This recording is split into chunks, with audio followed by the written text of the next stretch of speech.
We're gonna go to Sean. Sean, what's happening? They had a House of Assembly today. A lot going on. Ministers. This is the last session for the year, and the ministers were really talking up a storm.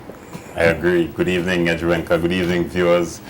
Before I proceed, I'd like to join with you, Edgerenka, and express condolences to the Christopher family, especially our own Troy Christopher here at JTV. Yes. On behalf of all of us here at JTV, including the Jaffic side as well. And also to those families, the many families that you just listed who have lost loved ones at this time, when many of us are really concerned about the shopping and the merriment. It is really a difficult task to deal with losing a loved one at this time, and I really share in their grief, and I wish that God will guide them through this time, because we all will need that kind of guidance at some point throughout any given year.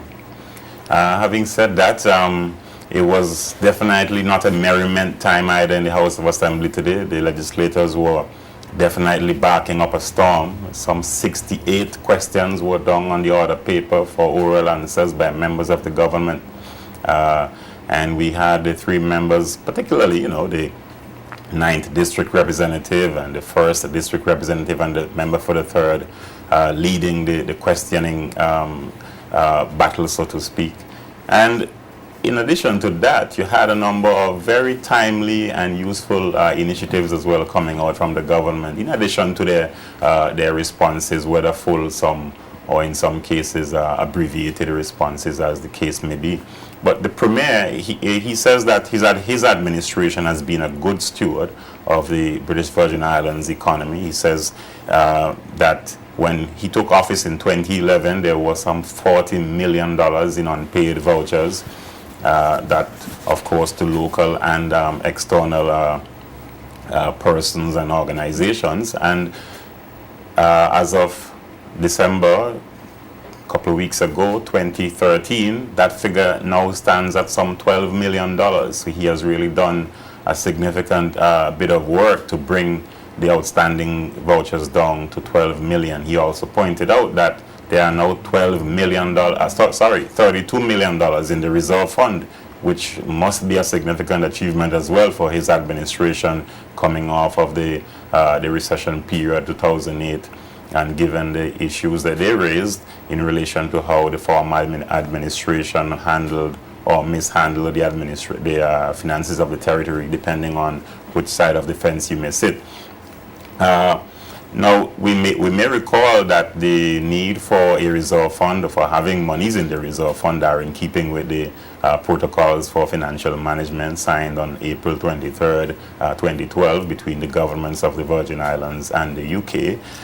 The Premier also presented a medium-term fiscal plan for 2014-2016.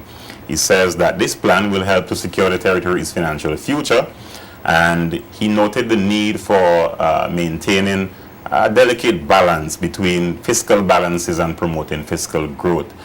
He pointed out that there is a need to really ensure that as the territory moves along, those issues are addressed appropriately. Now, I guess you can look at it from the perspective of either fiscal prudence or belt tightening.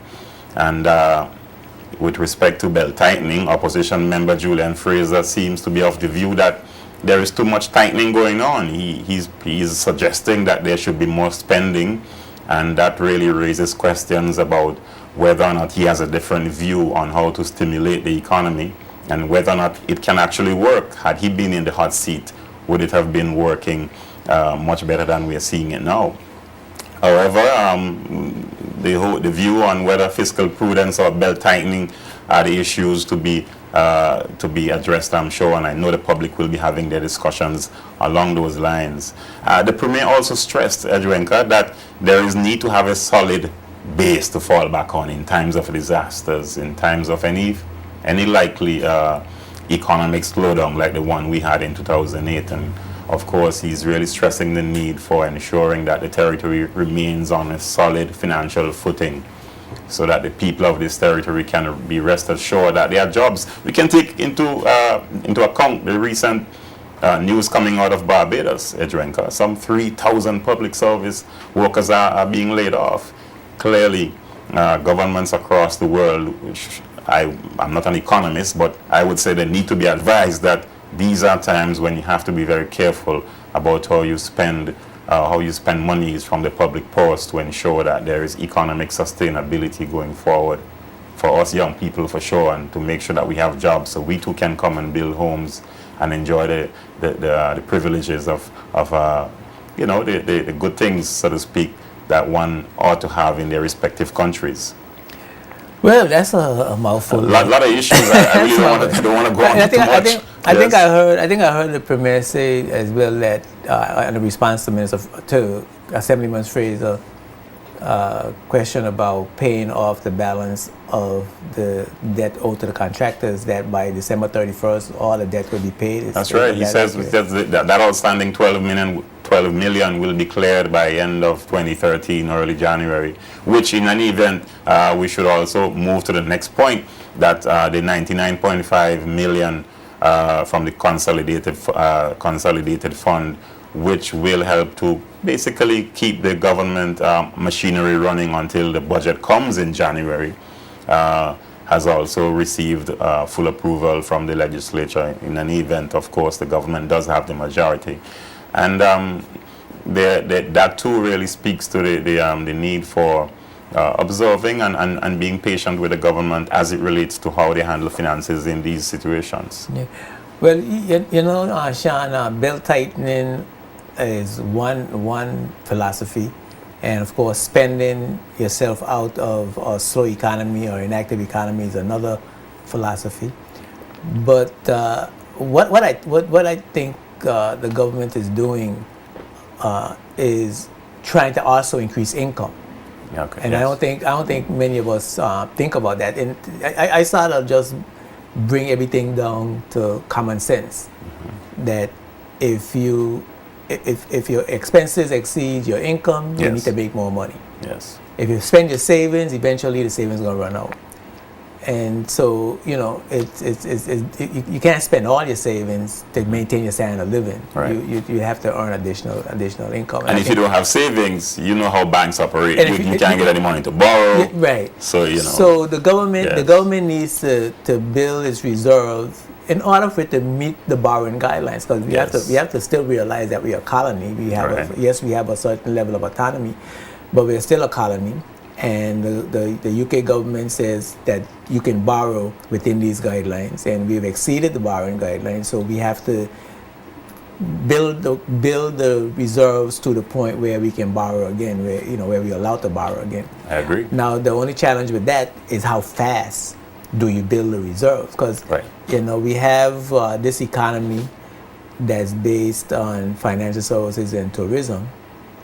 Financial services is a sector where most of the money perhaps goes into the government's treasury, and some of that money has to circulate, unlike tourism where most of the money circulates into the economy directly. Hands of the people, more or less. The taxi drivers and you name it. Right. So we have to spend some of that financial services money into the economy. Mm-hmm. And yes, we have to save. So I think the balance is how much can we save of that money that we need to circulate without harming the economy, or without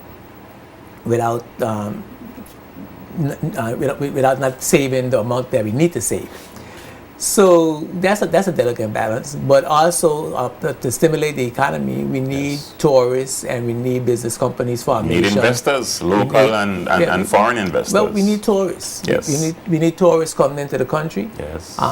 And we need business companies and financial services to be sold. So of course that makes the Hong Kong office really important. That makes the trips to South America really important, to open up new markets and new promotions in the United States.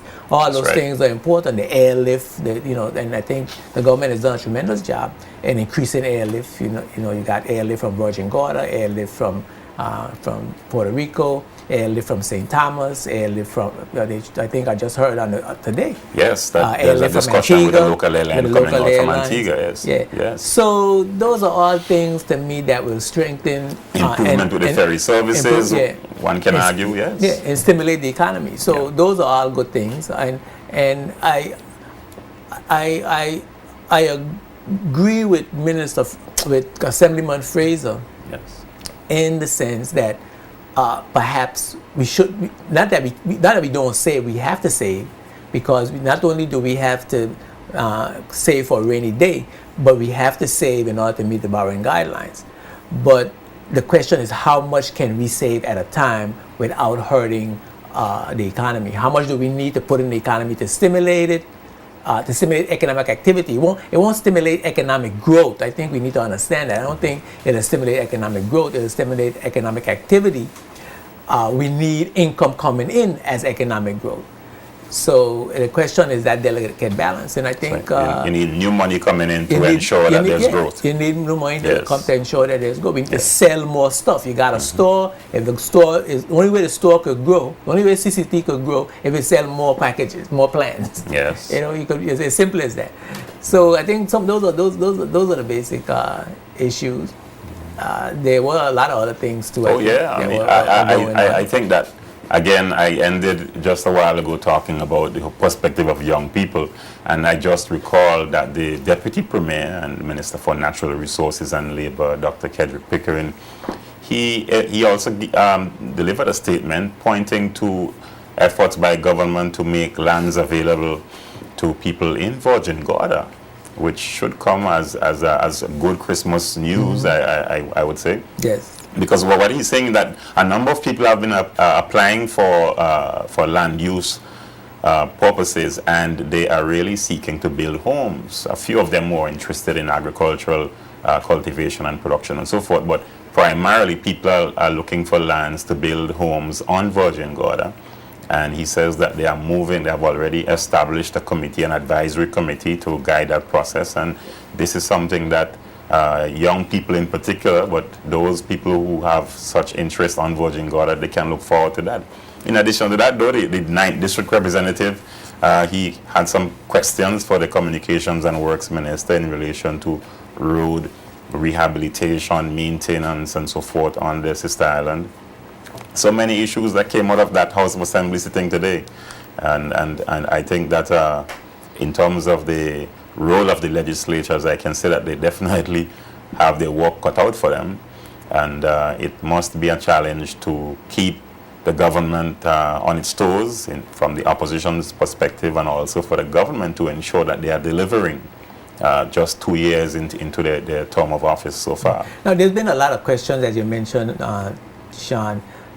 Do you get a sense that something positive is coming out of the questions? Are they just questions with a goal of embarrassment, or embarrassing the government, or to make the government seem as though it's not doing what it's supposed to do, or that it's no better than the last government, or the same things it accused the last government of doing is the same thing that it's doing? Do you get any suggestions coming out of the opposition as to what should be done with all the things that I'm so happy you mentioned that. I was intent on being, in tune with the spirit of the season. But I would use a reference made by the House Speaker, Honorable Moses Catliffe. She made a point today about the need to refrain from ill-disciplined, discriminatory, disrespectful remarks, if I may paraphrase. She's saying that for the most part, there are times when members, and I suspect she's referring to members on both sides of the House, get too personal with their responses. Now, in relation to your question, to be more direct, I think that there are a number of instances where anyone who views or listens to the House of Assembly can detect that the opposition gets very defensive when references are made as to, for example, how the finances were handled under the Virgin Islands Party government versus how they're handled by the National Democratic Party. And I think for the most part, what needs to be done as a politician is to focus on how this particular initiative can help the territory and forget about the personal vendetta that there may be. Do not be so personal, do not take it personal.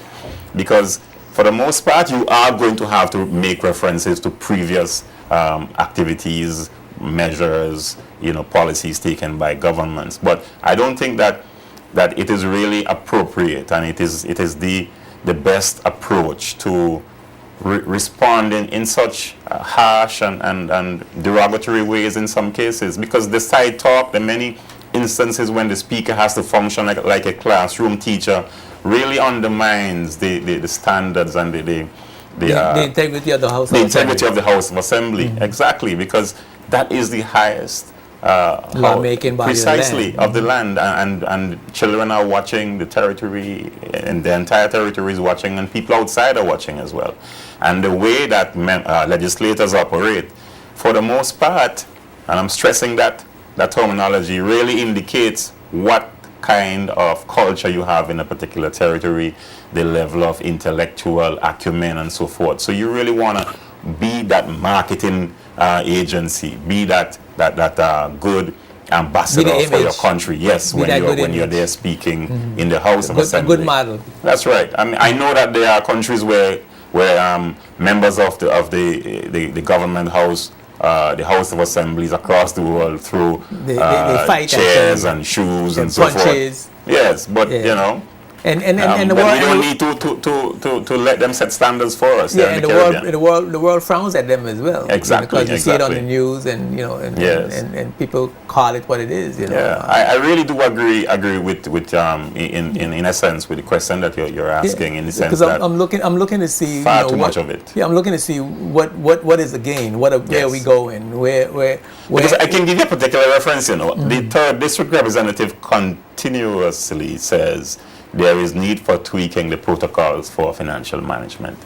And he says that there should be more spending. But I would like to see or to hear some more specifics.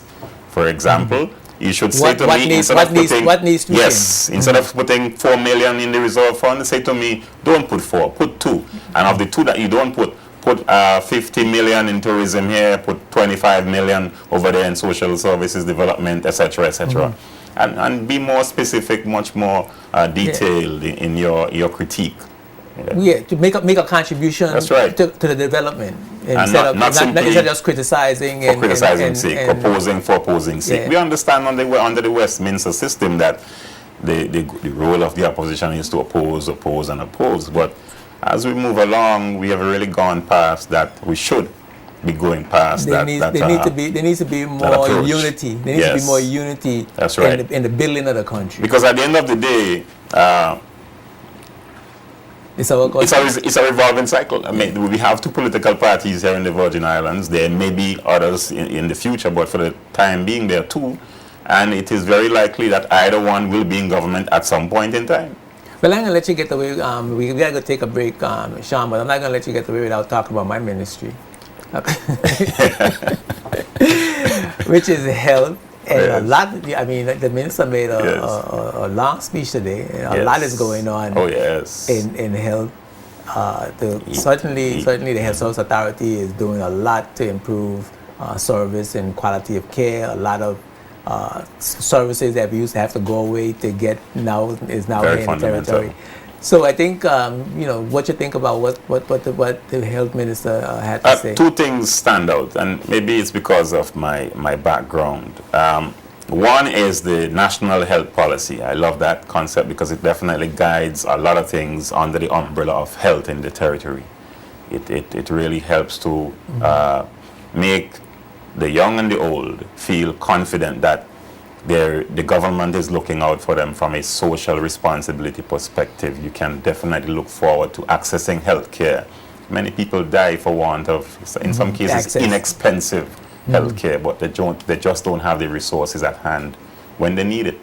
Also, the coming on stream, the announcement, or in some cases more or less the ongoing development at the time to introduce a national refuse management policy, and the way waste treatment policy, more or less. Yes, the waste management strategy. That is wonderful, because I think that strategy is really important for the Virgin Islands from a tourism perspective as well, but also from a health perspective.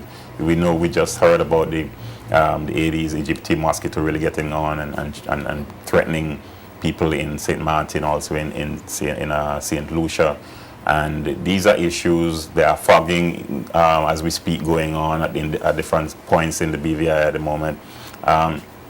These are issues that we must take into consideration because we are living in a real world, and whenever there's an outbreak of dengue or anything of that nature, it can affect any one of us regardless of our status, financial or otherwise. So, and garbage yes. with containers Yes, that yes. could hold water and Exactly. breed mosquitoes is certainly something that we need to pay particular attention to. You may recall just in our recent newscast, we brought to the forefront the disposal of derelicts from out of the territory. And derelict vehicles. the gentleman told me that they were able to fill that badge that we highlighted in the newscast. So a great amount of metal waste have left the territory, and I'm sure that the Department of Waste Management is looking forward to improving that. But those things really point to the very issue of improving waste management and helping to keep the territory beautiful and clean. It's a wonderful Christmas season. I'm so happy to say at this point that I would like to extend best wishes to everyone. I hope everyone would have a wonderful Christmas season, and that we all remember the real reason for the season, that Christ is at the center of it, and therefore us as people, we should remember each other and share the love and be much more considerate and loving and kind to each other, and that we all have a prosperous 2014. Yeah, and I certainly join with you on that, and I will say my piece a little later. But certainly, Sean, I think looking at what have been going on, what has been going on in the House today with all the things that the discussions that's been had and the statements been made, and we could look forward to, I think, 2014 that's going to be a lot brighter than it's been over in the last several years. And then, of course, the Minister of Communications Works talk about the reduction of fossil fuels, the increase in alternative energy sources, and that bodes well for the future of when it comes to terms to energy cost reduction. Yes. So all of those initiatives are going to bode well for the next couple of years. I agree. Coming, and I think the country is on a good path. And we've been through some rough periods, of course, like the rest of the world. But I have hope that in the years ahead, we are going to really make some improvements and some strides in our development. So I'm looking forward with great hope to that. We're going to take a break, Sean. And of course, I want to thank you for hanging with me. Very welcome. And adding a special component to Spotlight. Since you come on board, Spotlight image is improved. People have talked about they like this interaction, and so hopefully that we could continue in the year ahead. So I want to thank you for your contribution to Spotlight as well, and wish you and your family all the best. Thank you so for the much. holiday season. I think people trust you, and I think maybe that's why they love the segment. Years ahead, yes. Yes. We're going to take a break for a word from sponsors. Spotlight is brought to you by the National Bank of the Virgin Islands, the BVI Tourist Board, and CCT Global Communications.